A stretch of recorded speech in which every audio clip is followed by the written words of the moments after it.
میں نے بیوی کو بتایا کہ وہ یاد ہے میں نے تم سے ایک سوال کیا تھا ٹرین میں، تم بھی نہ بتا سکی۔ پھر میں نے تورات سے پوچھا، وہ بھی نہ بتا سکی۔ پھر میں نے انجیل سے پوچھا، وہ بھی نہ بتا سکی۔ میں نے قرآن سے پوچھا تو قرآن کی ایک لفظ نے، ایک پہلی چھوٹی سی آیت الہاکم التکاثر، جس بندے کے پاس مال زیادہ آتا ہے وہ پریشان ہو جاتا ہے، وہ حتیٰ زرتم المقابر، اور بھائی پاؤں قبر کے اندر پہنچ گئے ہیں پھر بھی مال کی ہرس ختم نہیں ہے۔ ایسے ہی ہے نا، مال کی ہرس تو ختم نہیں ہوتی۔ کہتے میں نے کلمہ پڑھ لی کہ قرآن کس طریقے سے لوگوں کے لیے شفا بن کر آیا۔ تو قرآن کریم کیا کہتا ہے؟ اب میں اپنا بات کو سمیٹ رہا ہوں۔ یا ایھا الناس، مسلمانوں نہیں، اہل ایمان نہیں، اور یہودیوں تم بھی، انسان تو سارے ہیں نا، اے عیسائیوں تم بھی، اے ہندوؤں تم بھی، اے بدھ مت والوں تم بھی، سب کو قرآن مخاطب کرتا ہے۔ یا ایھا الناس قد جاءتکم موعظہ، پہلی بات، اب ذرا سبق پہ توجہ کریں، پہلی بات کہ تمہارے رب کی طرف سے ایک موعظہ کہتے ہیں نصیحت کو، چٹھی کو، خط کو، تمہارے رب کی طرف سے ایک چٹھی آئی۔ وہ ہے کیا؟ کیا ہے اس کے اندر؟ اب ہر آدمی کو ظاہر قرآن کو ترجمے سے، تفسیر سے گہرائی میں شاید نہ جا سکے، سنیں ذرا، ایک قرآن نے آیت میں بتا دی، قد جاءتکم موعظۃ من ربکم، اب وہ کیا ہے؟ وشفاء لما فی الصدور، آپ میں کوئی دل کی مریضہ بیٹھی ہے تو ذرا ایکٹیو ہو جائے، وشفاء لما فی الصدور، تمہارے دلوں کی جتنی امراض ہیں، جملہ امراض، دل بیمار ہو جاتا ہے، یہ پتہ ہے کیوں؟ یہ دل ہارٹ اٹیک کیوں ہوتا ہے؟ ہوتا کیوں ہے؟ بی پی ہائی ہوتا ہے، شوگر شوٹ کر جاتی ہے، وہ کیوں کرتی ہے؟ پریشانی ہے بچوں کی وجہ سے، اللہ نہ کرے، اللہ نہ کرے، بچوں کے رشتے نہیں ہو رہے، شادیاں نہیں ہو رہی، گھر کا خرچہ پورا نہیں ہوتا، خاندان میں دشمنی آ گئی ہے، بہن بھائیوں سے تعلق ختم ہو گیا ہے، وغیرہ وغیرہ۔ اور تو کوئی ایسی بات نہیں۔ قرآن کہتا ہے وَشِفَاءٌ لِمَا فِي الصُّدُورِ، اور بھائی جب قرآن پڑھو گے تو بہن بھائیوں کے ساتھ قطع تعلق نہیں کرو گے، اور بھائی جب قرآن پڑھو گے تو رزق کے اندر کیا آئے گی؟ کیا آئے گی؟ برکت نہیں، برکات۔ ہاں جی، قرآن کس طریقے سے رزق، آپ پر رات کو سورہ واقعہ پڑھا کرے گھر میں، یہ میں آپ کو وظیفہ بتا کے جا رہا ہوں، روزانہ رات کو گھر میں سورہ واقعہ کی تلاوت کریں، میں آپ کو لکھ کے دیتا ہوں، یہ کسی بزرگ کی بات نہیں ہے، یہ اللہ کی بات ہے، محمد صلی اللہ علیہ وسلم کی بات ہے۔ گھر میں جو آدمی روزانہ رات کو سورہ واقعہ کی تلاوت کرے گا اس کا رزق اتنا وسیع ہوگا کہ وہ سنبھال نہیں سکے۔ تو وَشِفَاءٌ لِمَا فِي الصُّدُورِ، تمہارے دل بیمار ہیں، دل سکڑ رہے ہیں، دل کی نالیاں بند ہو رہی ہیں، قرآن کی طرف آ جاؤ۔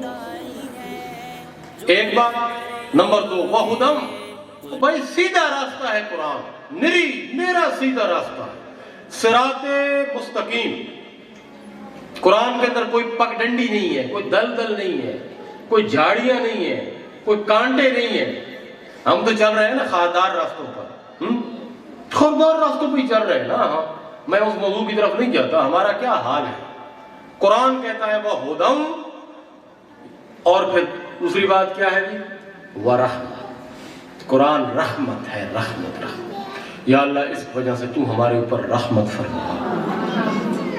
اور پتہ ہے کیا، جب اللہ، ہم کہتے ہیں نا کیا ہے جی، اللہ کی رحمت ہے، اچھا یہ زبان سے ہم کہہ دیتے ہیں، بڑی اچھی بات ہے، اور سنائیں جی اللہ کی جی بڑی رحمت ہے، بیٹے ڈاکٹر بن گئے اور ان کی شادیاں بھی ہو گئی، انہوں نے اپنا ہسپتال بھی بنا لیا ہے، اور اللہ کی جی بڑی رحمت ہے، بیٹیوں کی بھی شادیاں ہو گئی ہیں اور وہ اپنے گھروں کے اندر بالکل خوش اور سکون سے ہیں۔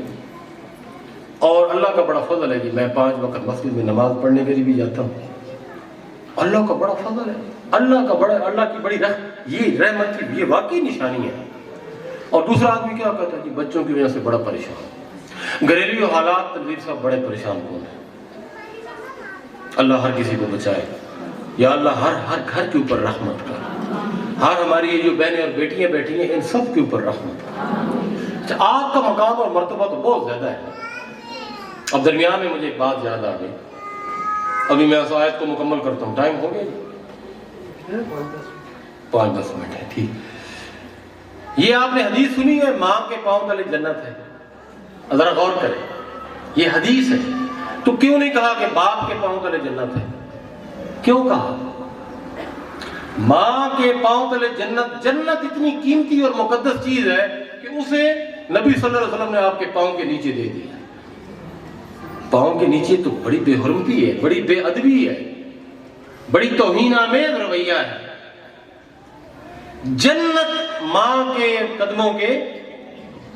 بیٹیاں بیٹھی ہیں کیا یہ حدیث ٹھیک ہے؟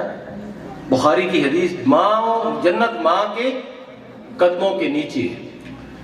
اس کا مطلب یہ ہے کہ جو مقام آپ کا ہے، جو مرتبہ، یہ ٹھیک ہی ہے وقاص صاحب نے بالکل. میں اتنا خوش ہوا ہوں کہ انہوں نے صرف آپ کو بلایا ہے، ورنہ اگر بیٹھے ہوتے نا مرد حضرات، ملک صاحبان، تو ٹیلی فون جی میں آ رہا ہیں، بس ٹھیک 10 منٹ سے آ رہے ہیں، بس ذرا حاضری لگوا کے آ رہے ہیں، بس تو ٹھہرتے میں آئے. ہم مرد جو ہیں وہ تو دنیا داری اور مسائل اور پتہ نہیں عجیب و غریب رکھڑوں میں ہم پڑے ہوئے ہیں. بالکل انہوں نے ٹھیک فیصلہ کیا. آپ نے بچے کی تربیت کرنی ہے، آپ نے ہی یہ دنیا، یہ معاشرہ، یہ گھر گلے گلزار بنانا ہے. جو لوگ باہر ہوتے ہیں نا فارن میں، وہ پتہ کیا بتاتے ہیں؟ بہت سارے ہم چونکہ والدین کے ساتھ ملتے رہتے ہیں، تو والدین کہتے ہیں جی الحمدللہ میری بیوی نے، آپ کی بھابھی نے، میں تو ہوتا ہوں جی سعودی عرب، میں تو ہوتا ہوں یورپ میں، ماشاءاللہ جی پیچھے میرے بچوں کی بہترین تربیت کرتی ہے اور بہترین اس نے گھر کا نظام چلایا ہوا، میں صرف پیسے بھیج دیتا ہوں. یہ 100 نمبر ہے آپ کے، کیوں کہ 100 نمبر بن گئے یا 99؟ میں آپ کو پورے 100، حالانکہ ہم استاد 100 نمبر نہیں دیتے، بڑے کنجوس ہوتے ہیں. آج میں آپ کو وقاص صاحب 100 نمبر دے رہا ہوں، اور انہوں نے بڑا ٹھیک فیصلہ کیا ہے. تو فرمایا جنت ماں کے قدموں کے نیچے ہے. اس کا مطلب پتہ ہے کیا ہے؟ قرآن کریم نے سورہ لقمان نے کہا ہے، لقمان نے جب اپنے بیٹے کو نصیحتیں کی نا تو وہاں آپ کا ذکر آیا وَعْنٌ عَلَىٰ وَهْنٍ. اور بھائی ماں باپ کے سامنے اف نہ کرنا، اف نہ کرنا. وہ ماں جس نے 9 مہینے تجھے پیٹ کے اندر رکھا، ہائے ہائے، قربان جائیں جی ان ماؤں پر. یا اللہ ہمیں اپنی ماؤں کی خدمت کرنے کی توفیق عطا فرما. میری ماں ہے، بوڑھی ہے، اور میں جب دوسرے تیسرے دن اس کی زیارت نہ کروں نا مجھے بے چینی ہو جاتی. آج دوسرا دن میں نہیں گیا ان کے پاس چوراہا، ابھی میں واپسی پہ انشاءاللہ جاؤں گا. یہ بڑی قیمتی چیز ہے. پتہ ہے آپ کو ماں کتنی قیمتی ہوتی ہے؟ سکول میں ایسے بچے ہیں جن کی مائیں نہیں ہیں، ہم ان کے چہرے دیکھتے ہیں جن کے باپ نہیں ہیں. تو 9 مہینے اس نے تمہیں پیٹ کے اندر رکھا، اور وہ ٹائم یاد ہے یہ بچے اب ماؤں کے ساتھ بدتمیزی کرتے ہیں نا سکولوں والے، وہ وقت تمہیں یاد ہے جب تو چھوٹا تھا اور رات کو تجھے بخار ہو گیا تھا اور ابا جان کو پتہ نہیں کہاں ڈیوٹی پہ تھے، وہ تیری ماں ساری رات تڑپتی رہی. ماں کا کیا مقام ہے؟ وہ ساری رات ماں بیچاری بیٹھی رہی، قربانی دیتی رہی. اور اب بھی مائیں آتی ہیں نا سکول میں، مجال ہے اپنے بچے کی خامی کو تسلیم کریں. ہم تو روزانہ وہ ڈیل کرتے رہتے ہیں نا، ماں کہتی ہے کہ تو فرشتہ ہے، حالانکہ وہ ہوتا، اب وہ میں لفظ نہیں بولتا، وہ ایک بڑا مشہور لفظ ہے. اب اگر وہ بولے تو باپ کی توہین ہو جاتی ہے. مطلب اگر آپ خالی جگہ لگائیں تو آگے لکھے پٹھا. وہ لفظ تو میں یہاں نہیں بولتا. انتہائی شرارتی، بدتمیز اور ماں کو پریشان کرنے والا. لیکن ماں آ کر کہہ رہی ہے کہ نہیں نہیں نہیں سر، نہیں، میرے بچے کا کوئی قصور نہیں ہے، قصور اس بچے کا ہے. تو پھر وہ ماں بیچاری تڑپتی رہتی ہے. تو یہ وقاص صاحب نے ٹھیک فیصلہ کیا ہے. تو میں آپ کو وہ قرآن کی آیت کی طرف دوبارہ لے آتا ہوں. دوبارہ اس طرف آتے ہیں کہ وَشِفَاءٌ لِمَا فِي الصُّدُورِ. یہ آپ سبق آپ نے یاد رکھنا. وَشِفَاءٌ لِمَا فِي الصُّدُورِ وَهُدًى وَرَحْمَةٌ.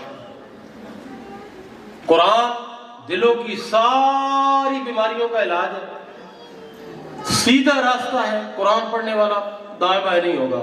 اور وَرَحْمَةٌ، رحمت ہے. اور اگلی آیت، پھر آخری آیت سنیں، میں بات ختم کرتا ہوں. قل،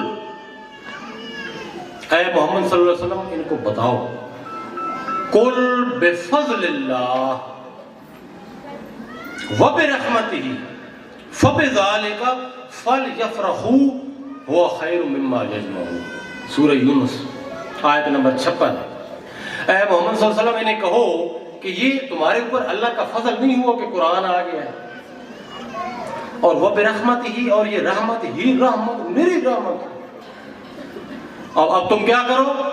فَبِذَالِكَ فَلْيَفْرَحُوا، اس طرح کنونشن مناؤ، جشن مناؤ، قرآن کے پروگرام رکھو، عورتوں کو بلاؤ، مردوں کو بلاؤ، لڑکوں کو بلاؤ، جشن مناؤ قرآن کا۔ فَلْيَفْرَحُوا، فرحت، جشن منانا۔ اور پھر آخری بات فَبِذَالِكَ فَلْيَفْرَحُوا هُوَ خَيْرٌ، یہ قرآن دنیا جہان کی نعمتوں سے بڑی نعمت ہے، مما یجمعون، یہ جو تم جمع کرتے ہیں۔ توحید کے دائی ہے جو رہبر ایمان ہے۔